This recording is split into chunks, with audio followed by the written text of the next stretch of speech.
আউযুবিল্লাহি মিনাশ শাইতানির রাজিম বিসমিল্লাহির রহমানির রহিম আলহামদুলিল্লাহ ওয়াসসালাতু ওয়াসসালামু আলা রাসূলিল্লাহ ওয়া আলা আলিহি ওয়া সাহবিহি ওয়া মান ওয়ালা রব্বি জিদনি ইলমা রব্বি ইশরাহ লি সাদরি ওয়া ইয়াসসির লি আমরি ওয়াহলুল উকদাতাম মিন লিসানি ইয়াফকাহু কওলি আল্লাহুম্মা সাল্লি ওয়া সাল্লিম আলা নাবিয়িনা মুহাম্মদ আল্লাহুম্মা ইন্নী আসআলুকা ইলমান নাফিয়ান ওয়া রিজকান তাইয়্যিবান ওয়া আমালান মুতাকাব্বালা আল্লাহুম্মা ইন্নী আউযু বিকা মিন ইলমিন লা ইয়ানফা ওয়া মিন কালবিন লা ইয়াখশা ওয়া মিন নাফসিন লা তাশবা ওয়া মিন দুআইন লা ইউস্তাজাবু লাহা। আসসালামু আলাইকুম ওয়া রাহমাতুল্লাহি ওয়া বারাকাতুহু। প্রিয় বোনেরা, ঈদের পরে আজকে আমাদের এখানে প্রথম হালাকা। ঈদ মোবারক, তাকাব্বালাল্লাহু মিন্না ওয়া মিনকুম।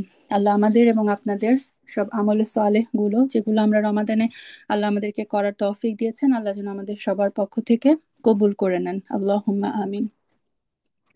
আমরা রমাদানের লাস্ট সেশনে সূরা লুকমানের তাফসির দেখছিলাম। তো 17 নম্বর আয়াত পর্যন্ত আমরা দেখেছি। আলহামদুলিল্লাহ, আজকে ইনশাআল্লাহ আমরা 18 নম্বর আয়াত থেকে শুরু করছি। 18 নম্বর আয়াতেও লুকমান আলাইহিস সালাম তার সন্তানকে উপদেশ দিচ্ছেন। সেই উপদেশ এখনো কন্টিনিউ করছে। এটা হচ্ছে 19 নম্বর আয়াত পর্যন্ত। 19 নম্বর আয়াত পর্যন্ত লুকমান আলাইহিস সালামের তার সন্তানকে দেওয়া উপদেশগুলো আল্লাহ আজ্জা ওয়া জাল আমাদের জন্য কোরআনে সংরক্ষণ করেছেন, যাতে আমরা এটা থেকে শিক্ষা নিতে পারি। 18 নম্বর আয়াতে আমরা দেখি যে লুকমান আলাইহিস সালাম তার সন্তানকে বলছেন, ওয়ালা তুসাইর খাদ্দাকা লিন্নাস। ওয়ালা এবং না, তুসাইর মানে তুমি আম, ফিরানো বা ঘুরানো। খদ্দাকা, খদ্দাক হচ্ছে গাল, মানে তুমি তোমার গাল ফিরিও না। গাল ফিরিও না মানে গাল, আর এটার আরেকটা অর্থ হচ্ছে গাল বাঁকা করো না। লিন্নাস মানুষের থেকে, ওয়ালা তামসি এবং চলো না, মাশায়ামসি হচ্ছে চলা, এবং তুমি চলো না ফিল আর্থ মাটিতে, জমিনে, মারোহা, মারোহা মানে হচ্ছে দম্ভ ভরে, উদ্ধত ভাবে। ইন্নাল্লাহা নিশ্চয়ই আল্লাহ, লা ইউহিব্বু ভালোবাসেন না, কুল্লা মুখতালিন ফাখুর। কুল্লা মানে প্রত্যেক, মুখতাল মানে হচ্ছে যে হচ্ছে উদ্ধত, আর ফাখুর মানে হচ্ছে যে হচ্ছে অহংকারী, যে হচ্ছে আল্লাহ, নিশ্চয়ই আল্লাহ কোনো উদ্ধত অহংকারীকে পছন্দ করেন না। তাহলে 18 নম্বর আয়াতে লোকমান আলাইহিস সালাম তার সন্তানকে দুটা কাজ করতে নিষেধ করছেন। প্রথম হচ্ছে, তুমি লোকদের থেকে, লোকের কাছ থেকে তোমার যে গাল, সেটাকে অহংকার বশত তুমি মানুষের কাছ থেকে তোমার গাল ফিরিয়ে নিও না। এটার একটা অর্থ হচ্ছে মানুষকে তুমি অহংকার বশত অবজ্ঞা করো না। এই যে তুসাইর এই শব্দটা এসেছে সোয়াদ আইন র থেকে, যেটা হচ্ছে উটের এক ধরনের রোগ, যেটা উটের মাথা অথবা ঘাড়ে হয়। এই রোগটা হলে যেটা হয়, উটের ঘাড় বাঁকা হয়ে যায় এবং উট তখন মানে ঘাড় ডান দিকে বাম দিকে শুধু নাড়াতে থাকে। তো আল্লাহ তাআলা এখানে এই উপমাটা ইউজ করছেন যে যখন কোনো মানুষ তোমার সাথে এসে কথা বলবে বা কিছু, তখন তুমি অবজ্ঞা ভরে তার কাছ থেকে ওই উটের মতো ঘাড়টা এদিক থেকে ওদিক ঘুরিয়ে নিও না।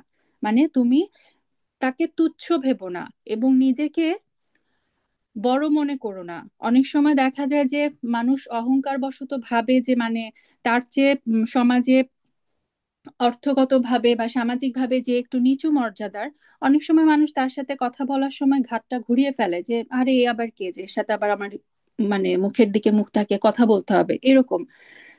তো লোকমান আলাইহিসসালাম এখানে সেই উপদেশটা দিচ্ছেন।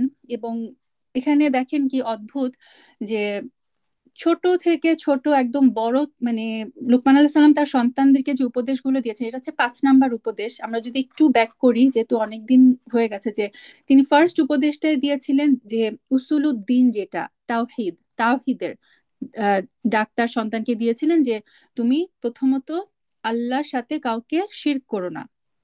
এটা হচ্ছে মুমিন হিসেবে তোমার প্রথম দায়িত্ব। তারপরে সেকেন্ড দাওয়াত দিয়েছি, সেকেন্ড যে উপদেশটা দিয়েছিলেন সেটা হচ্ছে যে তুমি যত ছোট পরিমাণ কাজই করো না কেন, সেটা যদি একটা বিশাল পাহাড়ের মধ্যে একটা সরিষার দানার পরিমাণও হয়, তাহলে আল্লাহ তাআলা সেটাও বের করে নিয়ে আসবে। সো তোমার এই ছোট বড় পাপ পুণ্য সম্পর্কে তুমি সতর্ক থেকো। তৃতীয় উপদেশ তিনি দিয়েছিলেন, তুমি সলাত কায়েম করো, যেটা নিয়ে আমরা গত পর্বে বিস্তারিত আলোচনা করেছি, যে সলাত কায়েম করো। তোমার প্রথমে নিজে প্রতিষ্ঠিত হও, তারপরে তোমার পরিবারের মধ্যে সলাৎ প্রতিষ্ঠা করো, তারপর হচ্ছে সমাজে তুমি সলাৎ প্রতিষ্ঠা করো। আর চতুর্থ উপদেশ তিনি দিয়েছিলেন যে সৎ কাজের আদেশ দাও এবং অসৎ কাজ থেকে নিষেধ করো। পঞ্চম উপদেশটা তিনি দিচ্ছেন যে তুমি সামাজিক কর্মকাণ্ডে, তুমি এই যে লোকের কাছ থেকে যখন কাউকে তুমি কোনো একটা ভালো কাজের উপদেশ দিতে যাবে, বা কাউকে যখন তুমি কোনো খারাপ কাজ থেকে নিষেধ করতে যাবে, তখন তার সাথে অবজ্ঞা ভরে কথা বলো না। তুমি কখনো এটা মনে করো না, তোমার আচরণ থেকে এটা যেন প্রকাশ না পায় যে তোমার মধ্যে কোনো অহংকার রয়েছে। সো এটা হচ্ছে একটা ভদ্রচিত স্বভাব, হ্যাঁ। এবং মুফাসসিরগণ বলেন যে এটার আরেকটা অর্থ হচ্ছে গাল বাঁকা করার। এই যে গাল বাঁকা করার একটা অর্থ হচ্ছে, অনেক সময় দেখা যায় আমরা মুখে কিছু বলি না, কিন্তু আমাদের অঙ্গভঙ্গিতে, ফেসিয়াল এক্সপ্রেশন দিয়ে কিন্তু আমরা মানুষকে অবজ্ঞা করি। এটা আম, বাচ্চাদের মধ্যেও দেখা যায়, স্পেশালি টিনেজ বাচ্চাদের মধ্যে, যে মুখে হয়তো কিছু বলছে না, কিন্তু চোখটা একটু কুচকিয়ে, মুখটা একটু বাঁকা করে তারা কিন্তু এই যে মানে অবজ্ঞার একটা এক্সপ্রেশন দেয়। তো সুবহান আল্লাহ, আল্লাহ আজ্জা ওয়া জাল কোরআনে এই বিষয়টাও তুলে ধরেছেন যে তোমরা একজনের সাথে, একজন আরেকজনের সাথে যে গাল বাঁকা করা, চোখ বাঁকা করা, মুখ বাঁকা করা, অবজ্ঞার মানে প্রকাশ যেন কোনোভাবেই আমাদের আচরণে প্রকাশ না পায়। আর সেকেন্ড উপদেশটা দিলেন যে ওয়ালা তামশি ফিল আরদি মারহা, তুমি জমিনের উপরে দেমাক মানে অহংকার উদ্ধত ভাবে চলাচল করো না। বাংলাদেশে অনেক সময় দেখা যায়, একজন শায়েক একটা বর্ণনা দিচ্ছিলেন যে আগের দিন এটা স্পেশালি দেখা যেত যে গ্রামের মধ্যে একটু যারা প্রভাবশালী, একটু যারা সম্পদশালী, তারা করতো কি যে দামি একটা লুঙ্গি পরতো, আর যখন হাঁটতো সেই লুঙ্গিটা একটু উঁচু করে হাঁটতো। তো তার হাঁটা দেখে কিন্তু বোঝা যেত ওই হাঁটার মধ্যে একটা গর্ব, হাঁটার মধ্যে একটা ঔদ্ধত্য ভাব, এটা কিন্তু তাদের ওই হাঁটার মধ্যেই প্রকাশ পেত। আপনি মানুষের হাঁটা দেখেই বুঝবেন যে মানে সে কি বিনয়ী নাকি সে হচ্ছে মানে উম, আহ, তার মধ্যে অহংকার রয়েছে। তো এমন ধরনের চলাফেরা, এমন ধরনের বিচরণ যেটাতে কারো ধন সম্পদ বা পদমর্যাদা, বংশমর্যাদা, তার যে শক্তি, তার যে ক্ষমতার বড়াই আর অহংকার ফুটে ওঠে, আল্লাহ তাআলা কিন্তু এটা পছন্দ করেন না। কারণ আল্লাহ তাআলা কোরআনে বারবার মানুষকে মনে করিয়ে দেয় যে মানুষ হচ্ছে অত্যন্ত অক্ষম, মানুষ হচ্ছে নগণ্য বান্দা। মানুষের সৃষ্টি হচ্ছে একদম তুচ্ছ পানি থেকে, এবং আদম আলাইসাল্লামের সৃষ্টি হয়েছিল এই কাদা মাটি থেকে। তো যেই মাটি থেকে আমাদের মানে অরিজিনাল, আমরা মাটির সৃষ্টি, আমরা মাটিতেই আবার মিশে যাব মৃত্যুর পরে, সেই মাটির উপরে আল্লাহ বলছেন যে দম্ভ ভরে, গর্ব ভরে তোমরা চলাফেরা করো না। মুসলিমের হাদিসে এসেছে যে রাসূল সাল্লাল্লাহু আলাইহি সাল্লাম বলেছেন, যার অন্তরে সরিষার দানা পরিমাণ ঈমান আছে সে জাহান্নামে যাবে না, আর যার অন্তরে সরিষা দানা পরিমাণ অহংকার আছে সে জান্নাতে যাবে না। তারপরে মুসনাদে আহমেদের একটা হাদিসে এসেছে, রাসূল সাল্লাল্লাহু আলাইহি সাল্লাম বলেছেন, তিনজনকে আল্লাহ তাআলা পছন্দ করেন না: অহংকারী, দাম্ভিক, আর হচ্ছে দান করে খোটা প্রদানকারী, কৃপণ ব্যক্তি, শপথের মাধ্যমে বিক্রয়কারী।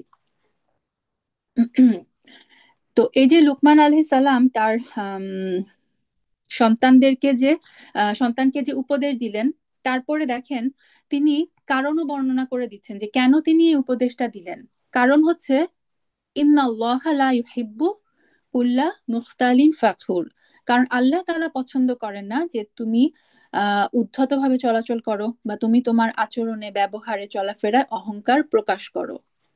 এটাও হচ্ছে আমাদের জন্য একটা উপদেশ, প্যারেন্টিং এর একটা উপদেশ, যে যখন আমরা কাউকে কোনো কিছু বলবো, আমাদের বাচ্চাদেরকে যখন আমরা কোনো কিছু শিখাবো যে তুমি এটা করো বা এটা করো না, সাথে সাথে কারণটা বলবো। স্পেশালি এই যুগের বাচ্চারা কিন্তু সবকিছু লজিক দিয়ে বুঝতে যায়, সব কিছুর পিছনে তারা মানে একটা কেন, কেন থাকে। সো অনেক সময় দেখা যায় যে আমরা বলি মানে আমরা ওদেরকে কারণটা ব্যাখ্যা করতে চাই না, যে আমি বলছি তুমি এটা মানো। এভাবে কিন্তু মানে এটা কিন্তু আসল ওয়ে অফ টিচিং না। কোরআনে আল্লাহ তাআলা দেখেন কি সুন্দরভাবে আমাদেরকে বলে দিচ্ছেন, লোকমান আলাইহিস সালামের যে মানে কত হিকমতপূর্ণ ছিলেন, তিনি উপদেশ দিয়ে সাথে সাথে বলে দিচ্ছেন যে কেন তিনি এই উপদেশটা দিলেন। কারণ এটা না যে আমার আমার ভালো লাগছে না যে আমার সন্তান এভাবে চলছে, আমার ভালো লাগছে না যে আমার সন্তানের মানে এরকম ফেসিয়াল এক্সপ্রেশন এরকম। কারণ হচ্ছে আল্লাহ ভালোবাসেন না কোনো উদ্ধতকে, আল্লাহ ভালোবাসেন না কোনো অহংকারীকে। তাহলে দেখেন এই যে প্রত্যেকটা উপদেশের সাথে আল্লাহকে কানেক্ট করিয়ে দেওয়া, সব কিছুর মধ্যে আল্লাহ এটা ভালোবাসেন, তুমি এটা করো, আল্লাহ এটা ভালোবাসেন না, সো তুমি এটা করো না। এইভাবে হচ্ছে মানে এটা আমাদের জন্য একটা প্যারেন্টিং এরও এটা একটা লেসন আমাদের জন্য। আচ্ছা, এই গর্ব আর অহংকার নিয়ে আমরা অসংখ্য অসংখ্য হাদিস কিন্তু পাই। যেমন আম, একটা হাদিসে এসেছে, মুসলিমের 2620 নম্বর হাদিসে এসেছে যে আল্লাহ তাআলা মানে আল্লাহ আজ্জা ওয়াজাল বলেছেন যে গর্ব এবং গৌরব খাস আমার গুণ। তার মানে গর্ব এবং গৌরব এটা শুধুমাত্র আল্লাহ আজ্জা ওয়াজালের গুণ, এটা শুধুমাত্র আল্লাহ আজ্জা ওয়াজালের জন্যই খাস। সুতরাং যে তাতে আমার অংশী হতে চাইবে আমি তাকে শাস্তি দিব। তো মানুষ হিসেবে আমার গর্ব করারও কোনো অধিকার নাই, মানুষ হিসেবে আমার কোনো কিছুতে কোনো গৌরব করারও অধিকার নেই। আচ্ছা, তো উম, এই কথাটা শুনে এই হাদিস শুনে এক সাহাবী রাসূল সাল্লাল্লাহু আলাইহি সাল্লামকে জিজ্ঞেস করেছিলেন যে হে আল্লাহ রাসূল, আমি যখন পরিষ্কার সুন্দর একটা কাপড় পরি আমার নিজের কাছে খুব ভালো লাগে, বা আমি যখন ভালো চামড়ার একটা জুতা পায়ে দিই তখন আমার মন খুব আনন্দিত হয়, তাহলে এটাও কি অহংকার হয়ে যাবে? মানে আছে না, আমরা ভালো নিজের সুন্দর একটা কাপড় পরলাম তখন আমার নিজেকে খুব ভালো লাগছে, ভালো একটা ফিলিংস আসে। তো সাহাবী প্রশ্ন করলেন যে এটাতেও কি আমার অহংকার প্রকাশ পায়? তো রাসূল সাল্লাল্লাহু আলাইহি সাল্লাম উত্তর দিলেন যে না, এটা অহংকার না। অহংকার হচ্ছে তার নাম যে তুমি সত্যকে ঘৃণা করবে এবং লোকদেরকে তুচ্ছ জ্ঞান করবে। মানে আল্লাহ আমাকে যেই নেয়ামতটুকু দিয়েছেন সেই নেয়ামতটুকুর জন্য আমি আল্লাহর শুকরিয়া করব, এবং এই নেয়ামতের কারণে আমি নিজেকে বড় এবং অন্যদেরকে তুচ্ছ জ্ঞান করতে পারবো না। এটা হচ্ছে মানে কথা। আচ্ছা, পরের আয়াতে চলে আসি। 19 নম্বর আয়াতে আল্লাহ বলছেন যে না, এটাও লুকমান আলাইহিস সালাম তার সন্তানকে বলছেন, ওয়াকসিদ ফি মাশিকা, মানে ওয়াকসিদ মানে হচ্ছে যে মধ্যম পন্থা, মধ্যম পন্থা তুমি অবলম্বন করো ফি মাশিকা তোমার চলার ক্ষেত্রে, ওয়াগদুদ এবং নিচু করো মিং সাউতিক, সৎ হচ্ছে গলা, তোমার কণ্ঠস্বর, তোমার কণ্ঠস্বরকে নিচু করো। ইন্না নিশ্চয়ই, আনকারা, আনকার হচ্ছে মানে সবচেয়ে শ্রুতিকটু, সবচেয়ে অপছন্দনীয়, অপ্রীতিকর, আল আসওয়াত স্বর, স্বর সময় মানে ভয়েসের মধ্যে সবচেয়ে শ্রুতিকটু হচ্ছে লা সাউতুল হামির, অবশ্যই কোন আওয়াজটা, হামির, হামির হচ্ছে গাধা, অবশ্যই গাধার আওয়াজ হচ্ছে সুরের মধ্যে সবচেয়ে বেশি অপ্রীতিকর, সবচেয়ে বেশি অপছন্দনীয়। এই আয়াতে লুকমান আলাইহিসসালাম তার সন্তানকে কথা কিভাবে বলতে হবে এবং এই যে চলা, হাঁটা চলা কিভাবে করতে হবে সেটা সম্পর্কে দুইটা উপদেশ দিলেন। তাহলে 18 নম্বর আয়াতে ছিল যে তুমি দুইটা কাজ করো না, কাউকে অবজ্ঞা ভরে কারো থেকে মুখ ফিরিয়ে নিও না, জমিনের উপর তুমি দম্ভ ভরে চলো না। 19 নম্বর আয়াতে তিনি দুইটা কাজ করতে বলছেন, যে তুমি যখন চলবে মধ্যম পন্থা অবলম্বন করো, এবং তুমি যখন কথা বলবে তখন নিচু স্বরে কথা বলো। সুবহানাল্লাহ, এটা স্পেশালি আমাদের মেয়েদের জন্য খুব ইম্পর্ট্যান্ট একটা উপদেশ, আমার নিজের জন্য। তাহলে দেখেন চলনে মধ্যম পন্থা অবলম্বন করা মানে কি, তুমি এমন জোরে জোরে হেঁটো না যেটা হচ্ছে মানে সভ্যতার পরিপন্থী। কেউ যদি হুট হুট করে মানে ঠক ঠক করে হেঁটে যায় সেটা কিন্তু শালীন না, ঠিক সুন্দর দেখায় না। আবার কারো চলন যদি এমন ধীর গতির হয় যেটা দেখে মনে হয় সে অসুস্থ, সেটাও কিন্তু সম্ভ্রম আর গাম্ভীর্যের পরিপন্থী বলা হয়েছে। তো আমাদেরকে করতে হবে মধ্যম পন্থা। সুবহানাল্লাহ, আমাদের ইসলাম ধর্ম সব কিছুতে আমাদেরকে মধ্যম পন্থাটা অবলম্বন করতে বলে, কোনো কিছুতেই কোনো এক্সট্রিমিটি কিন্তু ইসলামে নাই।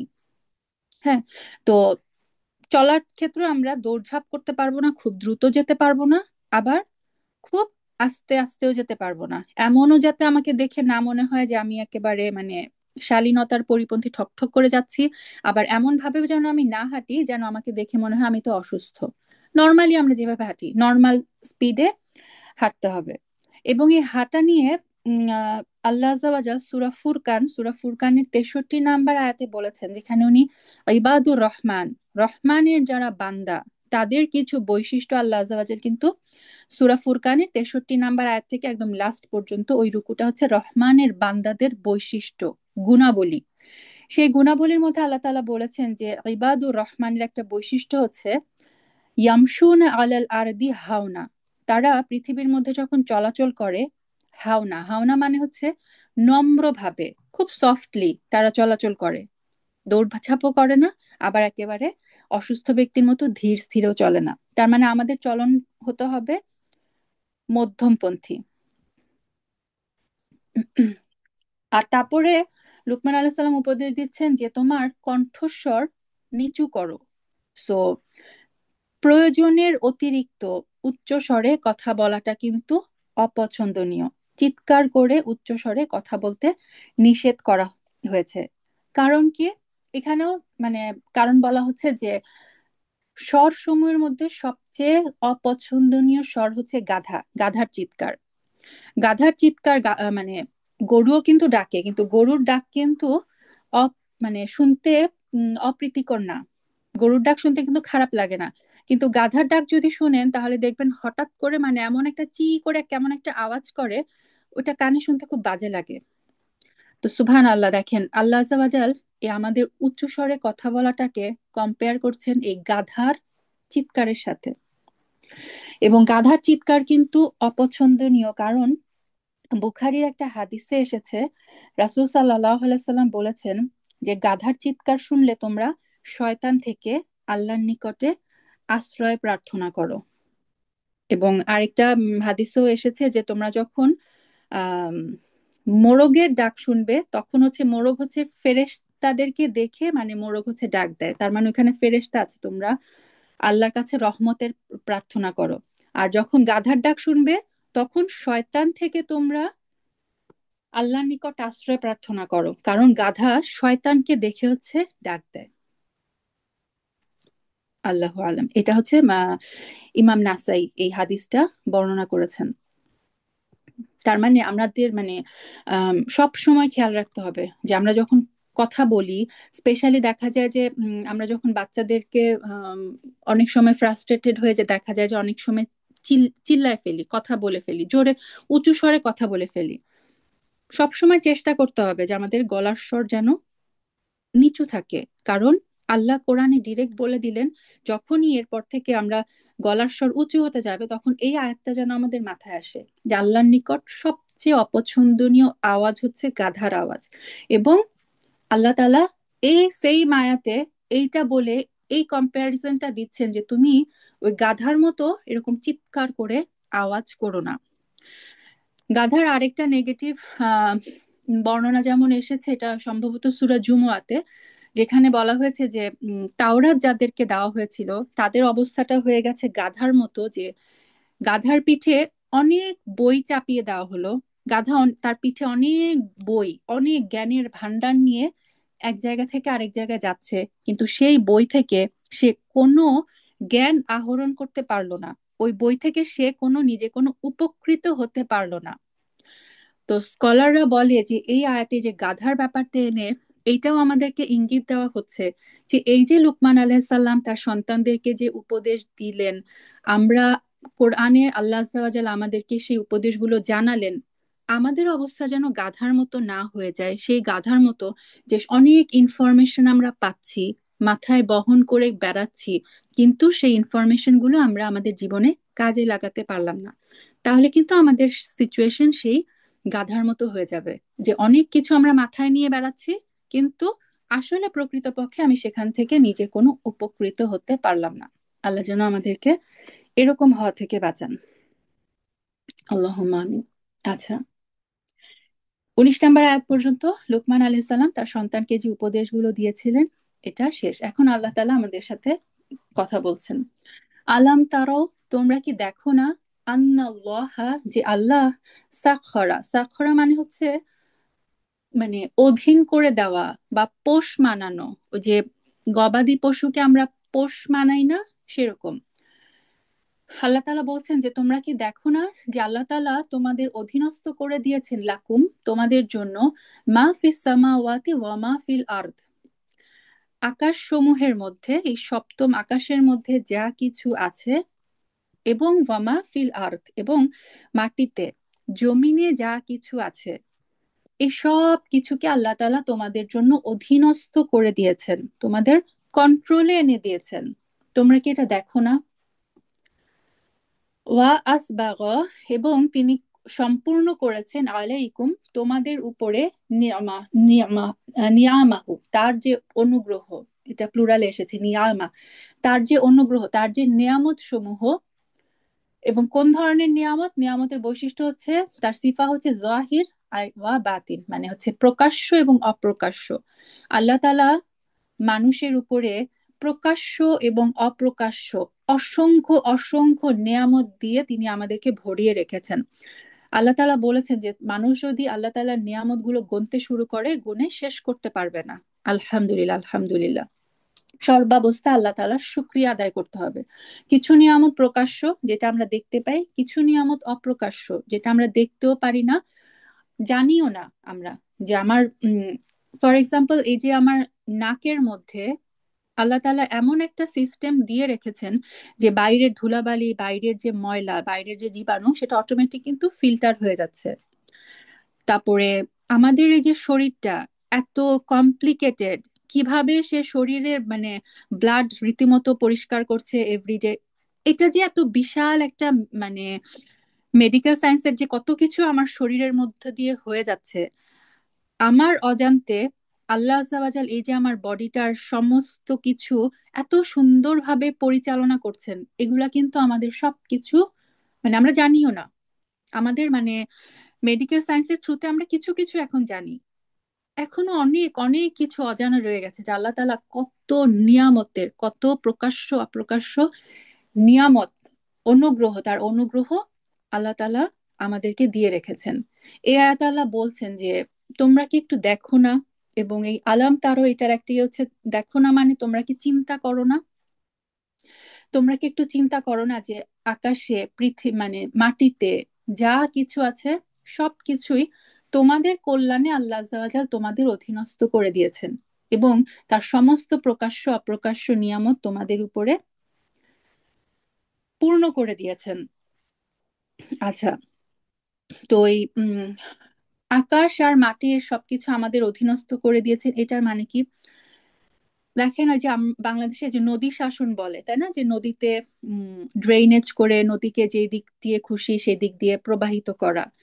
তারপরে জমিকে আমরা যেভাবে খুশি সেভাবে ব্যবহার করতে পারি, কিছু জমিকে চাষাবাদের কাজে ব্যবহার করা হচ্ছে, কিছু জায়গায় হচ্ছে বিল্ডিং করা হচ্ছে। আমাদের প্রয়োজনে, যেখানে প্রয়োজন সেখানে আমরা ড্যাম দিচ্ছি, বাঁধ দিচ্ছি, যেখানে প্রয়োজন স্লুইস গেট দেওয়া হচ্ছে। এগুলো যদি আল্লাহ তাআলা আমাদেরকে অ্যালাউ না করতেন, তাহলে কিন্তু এগুলোর উপর আমাদের কোনো কন্ট্রোল ছিল না।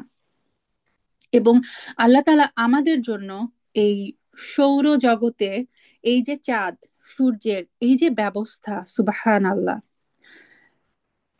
সায়েন্টিস্টরা মানে দেখেছেন যে আমাদের যে সূর্য, আমাদের পৃথিবীর তুলনায় সূর্য কত বড়। আবার এমন অসংখ্য মেটেরয়েড মেটেরয়েড আছে, এমন এত বড় বড় তারা আছে যাদের তুলনায় সূর্য আবার কিছুই না। তো সেই তারার একটা অংশ, একটা মেটেরয়েড যদি সূর্যকে একটু আঘাত করে, তাহলে কিন্তু মুহূর্তের মধ্যে সূর্য স্প্লিট সেকেন্ডে ধ্বংস হয়ে যাবে, পৃথিবী ধ্বংস হয়ে যাবে যদি একটা মেটেরয়েড এসে পৃথিবীকে আঘাত করে। কিন্তু আল্লাহ আযাওয়াজাল কি অসাধারণ নিপুণতার সাথে এই যে সূর্য, চাঁদ, সূর্য, আল্লাহ সূরা ইয়াসিনেও যেমন বলছেন, তারা নিজ নিজ কক্ষপথে ঘুরছে, কেউ কারো মানে জায়গা থেকে এক চুলো আরেকজনের জায়গা চলে যাচ্ছে না। এই যে এগুলো কন্ট্রোল করা, সব কিন্তু আল্লাহ তাআলার নিয়ামত। কাদের জন্য? আমাদের জন্য। আলহামদুলিল্লাহ, আলহামদুলিল্লাহ। এবং মানুষ তার চাঁদ সূর্য বলেন আর এই যে জমিন, বৃষ্টি, এগুলোকে কাজে লাগিয়ে দেখেন মানুষ আমরা কিন্তু উপকৃত হচ্ছি। আল্লাহ তাআলা আমাদের জন্য পৃথিবীতে এই যে উদ্ভিদ, জীবজন্তু, জীবজন্তু কিছু জীবজন্তু দিয়েছেন যেগুলো থেকে আমরা দুধ পাই, কিছু দিয়েছেন যেগুলো হচ্ছে আমরা আম, মানে ডোমেস্টিক, যেগুলো আমরা গৃহপালিত পশু, যেগুলো সেগুলোকে আমরা পোষ মানিয়ে সেগুলো থেকে আমরা দুধ আহরণ করি, সেগুলো থেকে আমরা মাংস খাই। আবার কিছু পশু আছে যেগুলো হচ্ছে, যেগুলোর চামড়া আমরা কাজে লাগিয়ে যেমন অনেক কিছু করি। প্রত্যেকটা জিনিসকে আল্লাহ আযাওয়াজাল মানুষের জন্য, তার কাজে লাগানোর জন্য, প্রত্যেকটা জিনিসের মধ্যে মানুষের উপকার, মানুষের উপকারের জন্য মানে প্রত্যেকটা জিনিস নিয়োজিত। সিম্পল একটা মশা বলেন, একটা কেঁচো বলেন, একটা মৌমাছি বলেন, সবকিছুর একটা পারপাস আছে মানুষকে সার্ভ করার।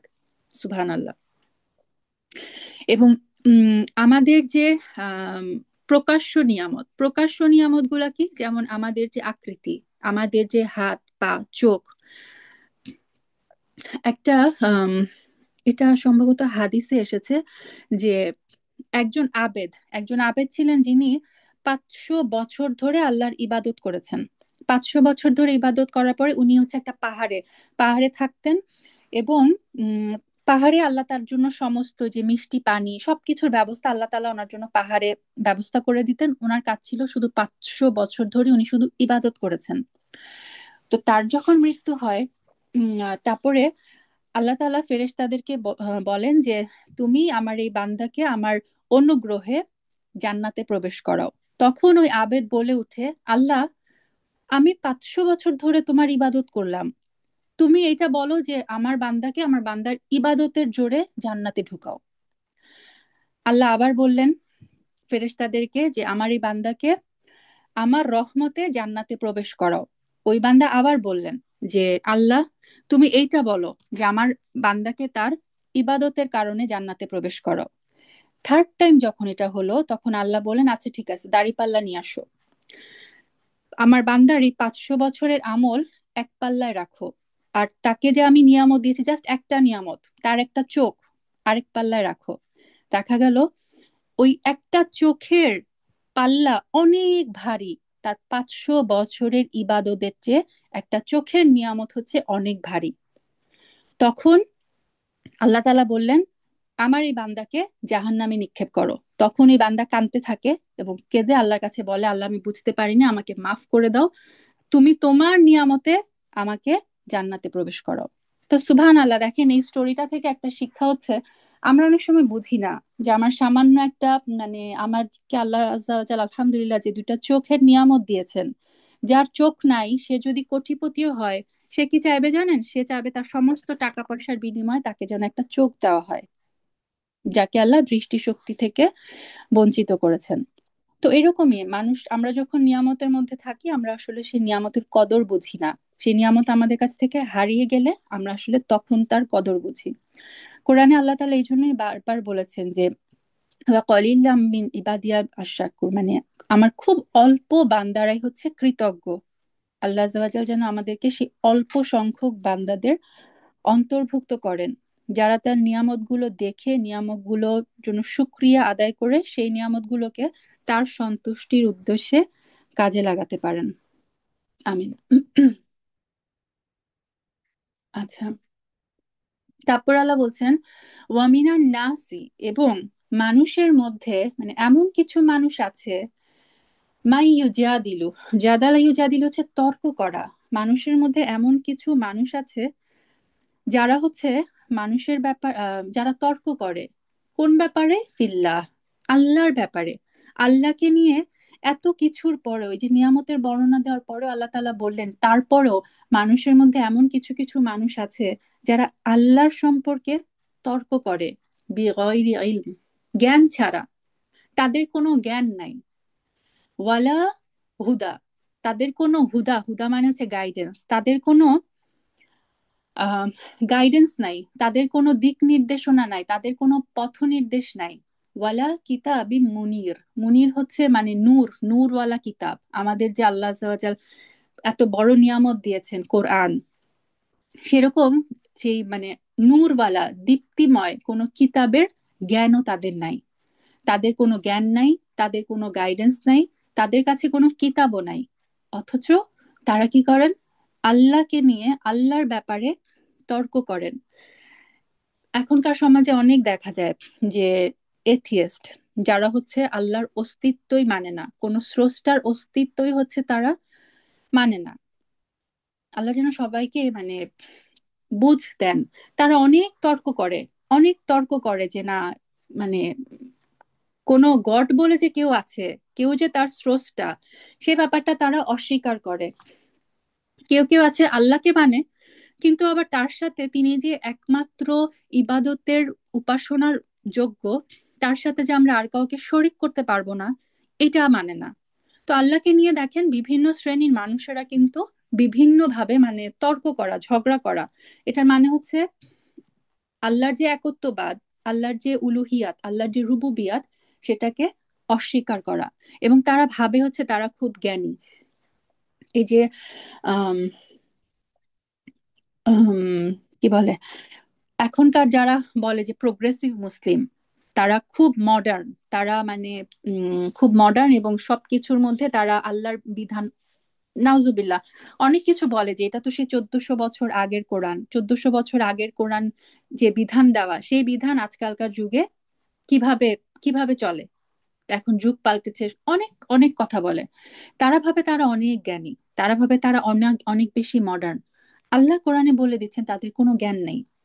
কোরআনের জ্ঞান যার মধ্যে নাই, ইসলামের জ্ঞান যার মধ্যে নাই, সে আসলে প্রকৃতপক্ষে বোকা। সে আসলে, কোরআনে আল্লাহ বলেছেন না যে তারা মনে করে যে তারা, যে মুনাফিকরা মুসলিমদেরকে ধোকা দিচ্ছে, আসলে প্রকৃতপক্ষে তারা তাদের নিজেদেরকেই ধোকা দিচ্ছে। তারা আসলে নিজেরাই বিশাল ধোকার মধ্যে পড়ে আছে। আল্লাহ যেন আমাদের সবাইকে হুদার মানে গাইডেন্সের মধ্যে রাখে, আল্লাহুম্মা আমিন। এবং এই যে এই শ্রেণীর লোকগুলো যারা আল্লাহর ব্যাপারে তর্ক করে, তারা, আল্লাহ বলছেন যে বা ইদা, এবং যখন কিলা তাদেরকে বলা হয়, লাহুম তাদেরকে, ইত্তাবিউ তোমরা অনুসরণ করো, মা আনজালাল্লাহ যেটা আল্লাহ অবতীর্ণ করেছেন। তাদেরকে যখন রাসূল সাল্লাল্লাহু আলাইহি সাল্লাম দাওয়াত দিতেন, দিনের দাওয়াত দিতেন যে তোমরা আল্লাহ যা অবতীর্ণ করেছেন এটার উপরে ঈমান আনো, তোমরা এটার অনুসরণ করো, কোরআনের অনুসরণ করো, আল্লাহর অনুসরণ করো, রাসূল সাল্লাল্লাহু আলাইহি সাল্লামের অনুসরণ করো। তারা কি জবাব দিত? কলু, তারা বলে, বাল বরং, নাত্তাবিউ আমরা অনুসরণ করব, মা ওয়াজাদনা আলাইহি আবাআনা, মা মানে যা, ওয়াজাদনা আমরা পেয়েছি, আলাইহি যার উপর, আবাআনা আমাদের পিতৃপুরুষদের। রাসূল সাল্লাল্লাহু আলাইহি সাল্লামকে তারা বলতো যে তোমার বাপ দাদার যে ধর্মের উপর প্রতিষ্ঠিত ছিল, আমরা সেই ধর্মের উপর প্রতিষ্ঠিত। আমরা আমাদের বাপ দাদাদেরকে, আমরা আমাদের পিতৃপুরুষদেরকে যেই ধর্মের উপরে পেয়েছি, তুমি কি বলতে চাও যে সেটা ভুল? সেটা ভুল ছিল। এবং এইটা যুগে যুগে সব নবী রাসূলকেই তার উম্মতরা এই জবাব দিয়েছিল যে এতদিন ধরে যে উম পিতৃপুরুষের বাপ দাদার ধর্মের উপর আমরা প্রতিষ্ঠিত আছি, তুমি এসে হুট করে বলছো যে এইটা ভুল। তো আল্লাহ তাআলা বলে দিচ্ছেন যে উম আম, আওয়ালাউ কানা শাইতানু ইয়াদউহুম ইলা আযাবিস সাঈর, যদিও, যদিও কি, কানা শাইতান এটা হচ্ছে আসলে শয়তানের ধোঁকা, শয়তান তাদেরকে এই ধোঁকায় রেখেছে। আল্লাহ বলছেন যে দেখো, এর পরেও কি, মানে আল্লাহ কোরআনে স্পষ্টভাবে জানিয়ে দিচ্ছেন, তারপরেও কানা শয়তান, শয়তান এমন যে ইয়াদউহুম ইলা আযাবিস সাঈর, শয়তানের কাজ হচ্ছে আযাবিস সাঈর, আযাব সাঈর হচ্ছে জ্বলন্ত আগুন, জাহান্নামের যে আগুন, সেটার দিকে ইয়াদ হচ্ছে ডাকা। শয়তান তাদেরকে জাহান্নামের শাস্তির দিকে, জাহান্নামের জ্বলন্ত আগুনের দিকে ডাকছে। এইটা জেনে শুনেও কি তোমরা তার অনুসরণ করবে? তো বুদ্ধিমান আসলে কে? যাকে আল্লাহ তাআলা একদম ডিরেক্ট কোরআনে ডিরেক্ট বলে দিচ্ছেন যে তোমাদের পিতৃপুরুষদের যদি অনুসরণ করো তোমরা হচ্ছে জাহান্নামের পথে যাবে, আর রাসূল সাল্লাল্লাহু আলাইহি সাল্লামের যদি অনুসরণ করো তাহলে হচ্ছে তোমরা জান্নাতি। সূরা ইনসানেও যেমন আল্লাহ তাআলা ক্লিয়ারলি বলে দিয়েছেন যে ইন্না হাদাইনাহু সাবিলা ইম্মা শাকুরা ওয়া ইম্মা কাফুরা, আমরা মানুষকে দুইটা পথই দেখিয়ে দিয়েছি, কেউ যাবে ওই শাকুর, কেউ হবে কৃতজ্ঞ, আর কেউ হবে কাফুর, কেউ হবে অকৃতজ্ঞ। তো এটা হচ্ছে মানুষের, আমাদের বিবেক বুদ্ধির, আমাদের উপর ডিপেন্ড করে আমরা কোন পথটা বেছে নিব। আল্লাহ তাআলা কিন্তু আমাদের সামনে দুইটা পথই খোলা রেখেছেন।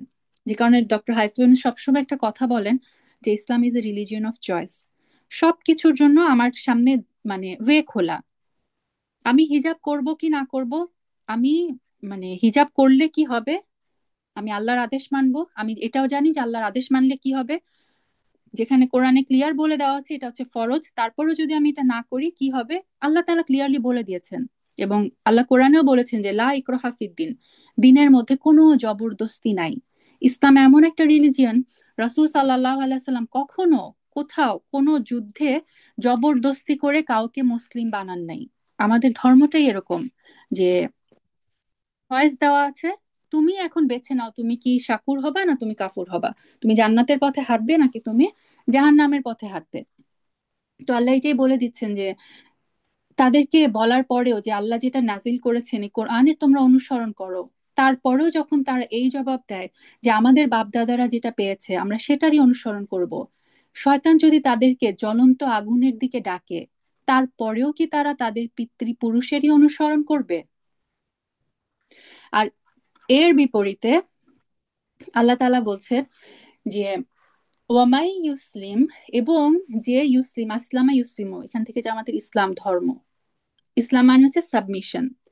ওয়ামাই ইউসলিম, এবং যে আত্মসমর্পণ করে, ওয়াজহা তার চেহারাকে, তার চেহারাকে মানে হচ্ছে তার নিজেকে, ইলাল্লাহ যে আল্লাহর কাছে নিজেকে সমর্পণ করে, ওয়াহুয়া মুহসিন, এবং তার সিচুয়েশনটা এরকম সে হচ্ছে মুহসিন, সে হচ্ছে সৎকর্মপরায়ণ, তাহলে তার অবস্থাটা কিরকম? ফাকাদ, তবে নিশ্চয়ই, ফাকাদ ইস্তামসাকা, সে যেন শক্ত করে ধরলো, বিল উরুয়া, উরুয়া হচ্ছে একটা মানে হাতল, একটা মজবুত একটা হাতলকে সে যেন মানে একটা একটা অবলম্বন, মজবুত একটা, এমন একটা হাতলকে সে মজবুত ভাবে শক্ত করে ধরলো, যেটা হচ্ছে আল উস্কা, উস্কা মানে হচ্ছে একদম মানে দৃঢ় মজবুত, অত্যন্ত মজবুত একটা হাতলকে সে শক্ত করে ধরলো।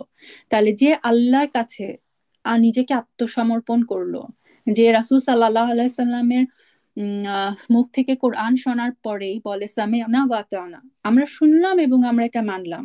আল্লাহ এটা বলেছেন, সাহাবীদের অবস্থা যেরকম ছিল, আমরা যদি সাহাবীদের স্টোরি পড়ি, সিরা যদি পড়ি, তাহলে দেখবো যে তাদের আত্মসমর্পণটা কেমন ছিল। সুবহানাল্লাহ। মানে যে মুহূর্তে অ্যালকোহল নিষেধ এটার উম যেই মুহূর্তে আয়াতটা নাজিল হলো, যখনই সাহাবীদের কানে গেল, যাদের মুখে ছিল সেইটা মুখ থেকে তারা বের করেছেন, পেটে ছিল বমি করেছেন। যেই মুহূর্তে হিজাবের আয়াত নাজিল হলো, আয়েশা রাদিয়াল্লাহু আনহা বর্ণনা করেছেন যে ওই মুহূর্তে হয়তো অনেকের কাছে হিজাবের জন্য এক্সট্রা কাপড় ছিল না, তারা হচ্ছে ওড়না ছিঁড়ে মানে পুরা হিজাবের একটা ব্যবস্থা করে ফেললো। মানে সাহাবীদের অবস্থাটাই ছিল এরকম যে আমরা শুনলাম, সাথে সাথে আমরা মান্য করলাম। আমাদের মতো না যে আমরা একটা শুনলাম আমরা চিন্তা করি যে হ্যাঁ আমি তো এই দেশে থাকি, আমার তো এটা মানা, এটা মানা কষ্টকর, মানে আমরা হচ্ছে শর্টকাট খুঁজি এইসব বিধান থেকে বেঁচে থাকার জন্য। আমরা হচ্ছে মানে ফতোয়া শপিং করি যে আমি যেটা চাচ্ছি সেটা দেখি কোনো আলেম আমি যেটা চাচ্ছি সেভাবে কোনো কিছু বলেন নাকি, এরকম।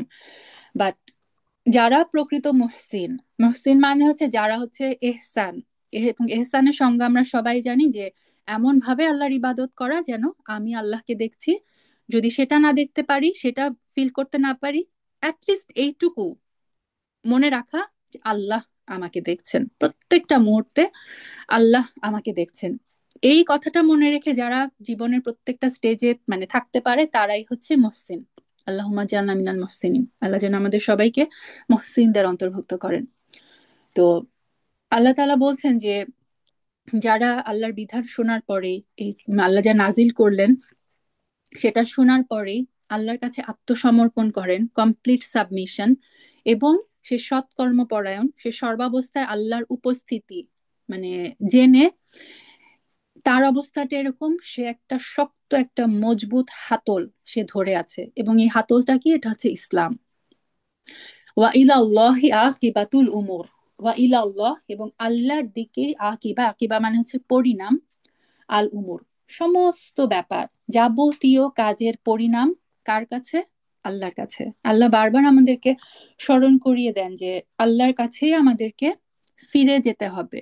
সো এই যে আগের আয়াতে যাদের কথা বলা হলো যে যারা রাসূল সাল্লাল্লাহু আলাইহি সাল্লামকে অনুসরণ করলো না, শয়তানের ডাকে তারা সাড়া দিল, তাদেরকেও আল্লাহর দিকে ফিরতে হবে। এবং যারা মুহসিন, যারা আল্লাহর কাছে কমপ্লিট সাবমিশন করলো, তাদেরকেও আল্লাহ তাআলার কাছেই ফিরতে হবে।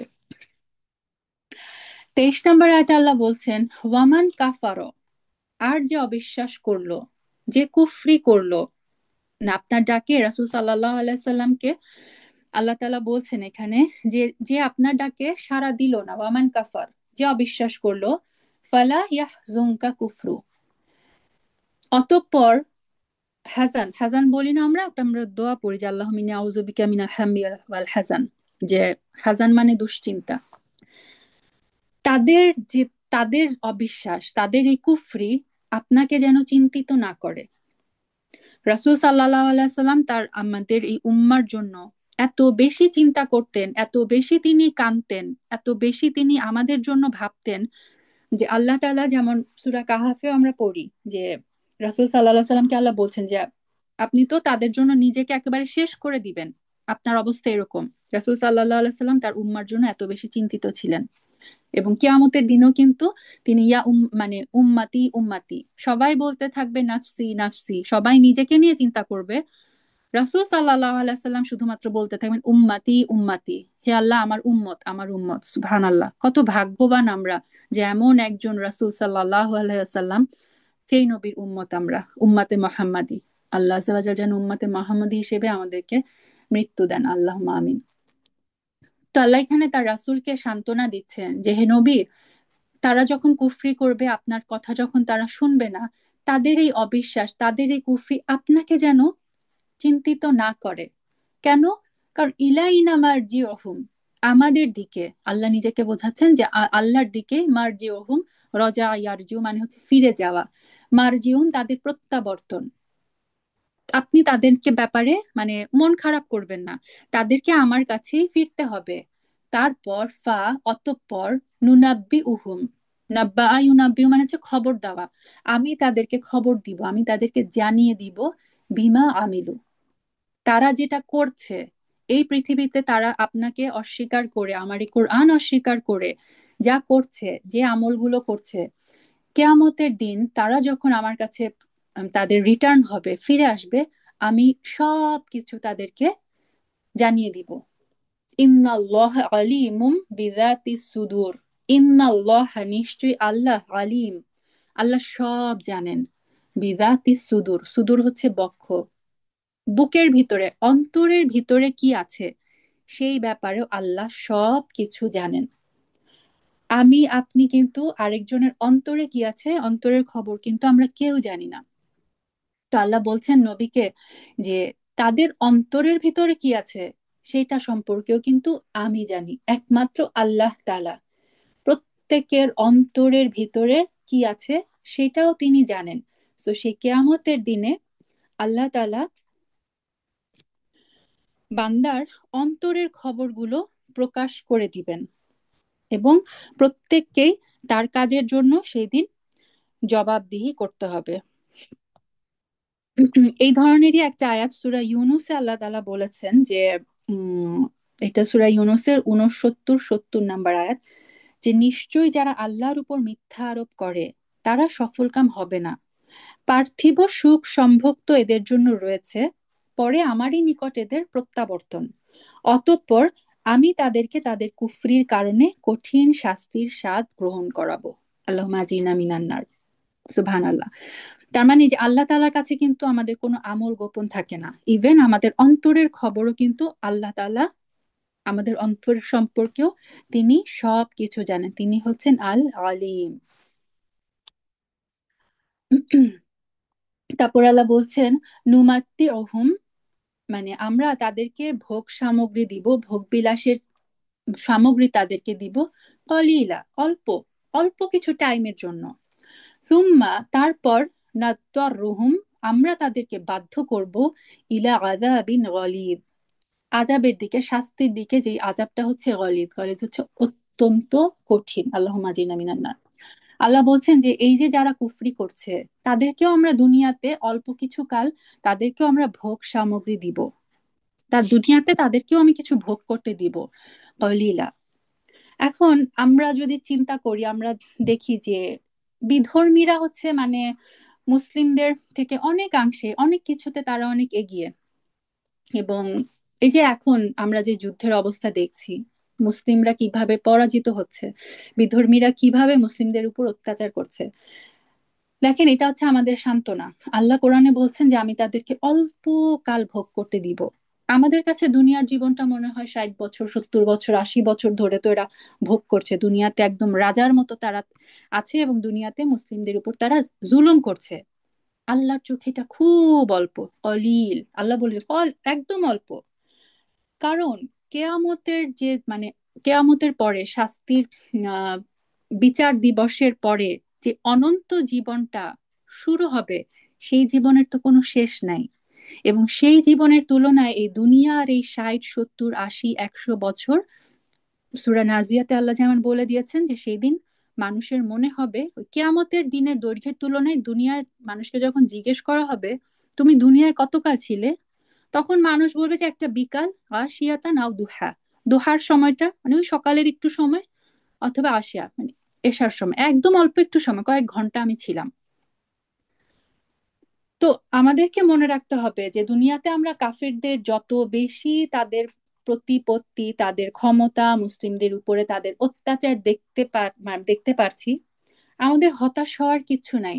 আমরা যদি নিজেদের মানে ইমানের উপরে, ইসলামের উপরে টিকে থাকতে পারি, আল্লাহ তাআলা কাফিরদেরকে এই খুব অল্প টাইম তাদেরকে দুনিয়াতে ভোগ করার একটা সুযোগ দেন। তারপরে তিনি তাদেরকে, আল্লাহ বলছেন নাদতর রুহুম, আমরা তাদেরকে বাধ্য করব কিসের দিকে? জাহান্নামের কঠিন শাস্তির দিকে, যেটা হবে অনন্তকাল। আল্লাহ যেন আমাদের সবাইকে রক্ষা করেন। ওয়ালা ইন সাআলতুহুম, ওয়ালা ইন, এবং যদি তুমি, অবশ্যই যদি তুমি, সাআলা মানে হচ্ছে কোয়েশ্চেন করা, যদি তুমি তাদেরকে প্রশ্ন করো, মানে এই যে যারা কাফের, যারা মক্কার মুশরিকরা, যারা ঈমান আনছে না, ইসলামের পথে আসছে না, যদি তুমি তাদেরকে প্রশ্ন করো, মান খলাকাস সামাওয়াতি ওয়াল আরদ, মান মানে কে, খলাকা কে সৃষ্টি করেছেন, আস সামাওয়াত ওয়াল আরদ এই আকাশ, এই পৃথিবী কে সৃষ্টি করেছেন, লা ইয়াকুলুন্না আল্লাহ, লা অবশ্যই, ইয়াকুলুন্না তারা অবশ্যই অবশ্যই বলবে আল্লাহ। তাহলে দেখেন, মক্কার কাফিররা কিন্তু জানতো যে এই সব কিছুর সৃষ্টিকর্তা হচ্ছে আল্লাহ, তারাও কিন্তু আল্লাহর কথা জানতো। এটাও কোরআনে এই আয়াতটাও মানে অনেক জায়গায় আল্লাহ বলেছেন যে তুমি তাদেরকে প্রশ্ন করো যে কে আকাশ বানিয়েছে, কে পৃথিবী বানিয়েছে, তারা অবশ্যই বলবে আল্লাহ বানিয়েছেন। কুলিল হামদুলিল্লাহ, তাহলে তুমি বলো আলহামদুলিল্লাহ, সমস্ত প্রশংসা শুধুমাত্র সেই আল্লাহর জন্য যে এই সমস্ত আকাশ পৃথিবীর সৃষ্টিকর্তা।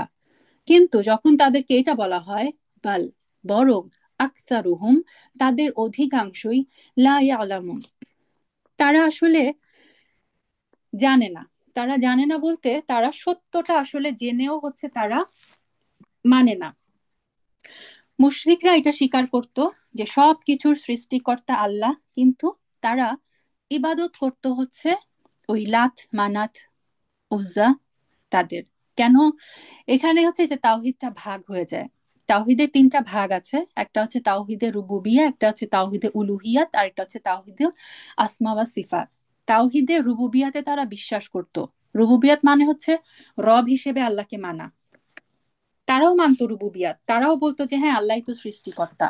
কিন্তু উলুহিয়াত, উলুহিয়াত মানে হচ্ছে ইবাদতের ইলাহ হচ্ছে একমাত্র আল্লাহ, এই জিনিসটা হচ্ছে মুশরিকরা মানতো না।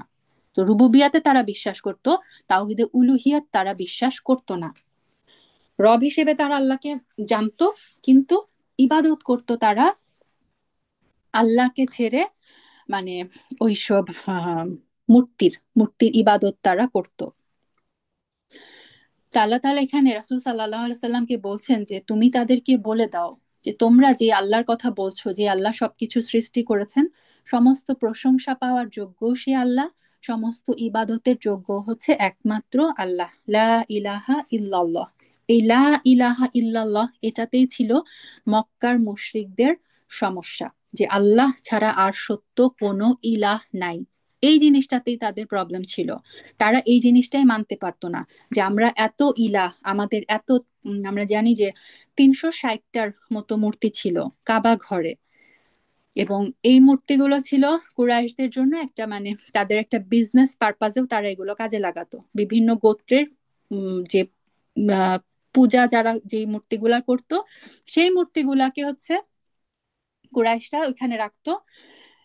যাতে তাদের উপর মানে কোনো অ্যাটাক না হয়, যার তারা যখন ওই বাণিজ্য সফরে যেত। তো এইটা তাদের আসলে এই সামাজিক এই আর অর্থনৈতিক এই ব্যাপারগুলো কিন্তু তাদের এই মূর্তি পূজার পিছনে একটা কারণ ছিল। তো যাই হোক, আল্লাহ তাআলা এখানে বলে দিচ্ছেন যে তারা ভাবে যে আম, তারা খুব জ্ঞানী, তারা ভাবে যে তারা নিজেদেরকে খুব জ্ঞানী মনে করে। এবং এটা এখনকার সিচুয়েশনও এরকম, একটু আগে যে বললাম, যারা আম, ভাবে যে আহ, কি আম, খুব প্রোগ্রেসিভ, যারা হচ্ছে মানে এক আল্লাহর অস্তিত্ব মানতে যাদের অনেক কষ্ট হয়, অনেক কিছু তারা হচ্ছে লজিক দিয়ে সায়েন্স দিয়ে অনেক কিছু ভুল প্রমাণ করার চেষ্টা করে। আল্লাহ তাআলা আমাদের সবাইকে হেদায়েতের উপর রাখুন। আল্লাহ বলে দিচ্ছেন তাদের অধিকাংশ আসলে জানে না, তারা প্রকৃত সত্যটা তারা জানে না। আল্লাহ তাআলা যেন আমাদেরকে প্রকৃত সত্যটা জেনে শুনে বুঝে আল্লাহর এই আল্লাহর দ্বীনের উপরে ইস্তিকামা থাকার তৌফিক দেন। মুসলিম হিসেবে আল্লাহ তাআলা যেন আমাদেরকে মৃত্যু দেন এবং আমাদের সন্তানদেরকেও আল্লাহ আযza যেন সিরাতুল মুস্তাকিমের উপরে প্রতিষ্ঠিত রাখেন। তো আজকে আমরা 25 নম্বর আয়াত পর্যন্ত থাকি। ইনশাআল্লাহ পরবর্তী সেশনে আমরা সূরা লুকমানটা শেষ করার চেষ্টা করব বিইজনিল্লাহ। সুবহানাক আল্লাহুম্মা ওয়া বিহামদিক, আশহাদু আল্লা ইলাহা ইল্লা আনতা, আস্তাগফিরুকা ওয়া আতুবু ইলাইক। সুবহানা রাব্বিকা রাব্বিল ইজ্জাতি আম্মা ইয়াসিফুন ওয়া সালামুন আলাল মুরসালিন ওয়ালহামদুলিল্লাহি রাব্বিল আলামিন। আসসালামু আলাইকুম ওয়া রাহমাতুল্লাহি ওয়া বারাকাতুহু।